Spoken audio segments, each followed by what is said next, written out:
Hi friends, ఈరోజు వీడియోలో మనం తెలంగాణ స్టైల్ చికెన్ కూడా ఎలా ప్రిపేర్ చేసుకోవాలో చూద్దాం. దానికి ముందుగా ఒక హాఫ్ కేజీ చికెన్ తీసుకొని దాంట్లో ఉప్పు, పసుపు, కారం, అల్లం వెల్లుల్లి పేస్ట్ అండ్ ధనియాల పౌడర్ వేసి మ్యారినేట్ చేసి పక్కన పెట్టుకోండి.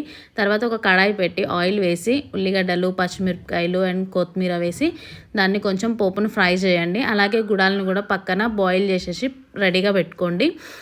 ఇది కొంచెం ఫ్రై అయిన తర్వాత ముందుగా మ్యాగ్నేట్ చేసిన చికెన్ని కూడా వేసి మంచిగా కుక్ అయ్యేలాగా చేయాలి. చికెన్ని మంచిగా వాటర్ అంతా ఎగిరిపోయి ఆయిల్ అంతా పైకి వచ్చేంత వరకు కూడా కుక్ చేయాలి.